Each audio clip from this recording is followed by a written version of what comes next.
More, let's bring in Texas Congressman Randy Weber. Congressman, interesting. You know, you go out on the street, you survey 100 people. No one even knows this is happening. I mean, this is not something that concerns average Americans. But if people do know about it, they have horrible memories because so often the president, whoever that is, has wanted to make the shutdown hurt badly. And they have done things like, made sure that they put chains across our national parks and been very dramatic about the shutdown, and the interviews are done it around Christmas and this or that. And that's not going to happen this time. And the average American probably isn't going to feel it the way they did before, because this president isn't dramatic. He's pretty straightforward with people. But the bottom line is, this is the Schumer shutdown, no matter how you slice it. Congressman. Well, absolutely, Jen. Thanks for having me on. I chuckled when you guys were talking a little earlier about starting a fight with each other. I'll tell you all didn't know this about me. I used to fight in the ring when I was in high school. And I had to quit because of trouble with my hands. The referee kept stepping on them. But listen, this fight's been, I'm in there since 2013. This is the fourth shutdown now. President Obama, when he shut it down, he chained the gates and stuff like that walk through. People should go be able to see the statues and everything they wanted to see. Now comes the Schumer shutdown, and like y'all pointed out, and I appreciate what y'all do so much, because as y'all pointed out, this is Schumer shutdown. They voted on this. You heard the vice president say, Democrats voted for the same spending bill 6 months ago. Now they're tacking in $1.7 trillion with the T dollars for illegal health care. And they lied about us, Dr. Gina, more than you bargained for. I'm long-winded here. But when we started making those cuts for Medicaid, we said no illegal aliens and no able-bodied males, 21 and above, should be on Medicaid, and the Democrats lost their mind. This is a continuation of that.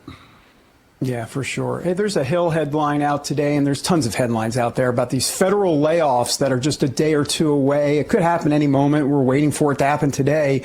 You've got the budget director, obviously, Russ Vought, telling Republicans that they are coming. He said that on this shutdown call. What do you know about that, Congressman? Because you know Russ Vought has been planning for this. When I say planning for this, he knew the Democrats would shut down the government, and he's ready to go with a plan. What do you think?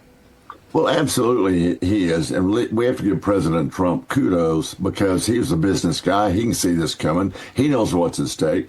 He'll operate through executive orders as much as he can to get as much done as he can.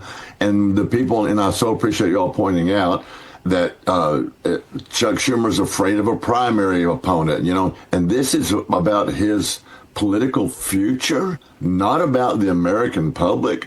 I think Russ Vought, who's very good on this stuff, President Trump is too, saw that coming, was making plans to be on top of this from day one, and yet Chuck Schumer still persists, him and Hakeem Jeffries, going out to the cameras and saying this is all about Republicans, and that could be even further from the truth.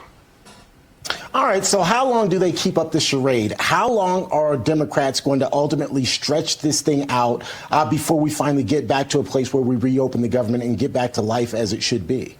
What was it Yogi Berra said? The problem with predicting is you're dealing with the future, I tell you what, the longest one that I was in 2018 when I was there, in 2018 was 35 days. The shortest one was 3 days in January of 2018. So January 2018 or December 28, we actually had 2 shutdowns.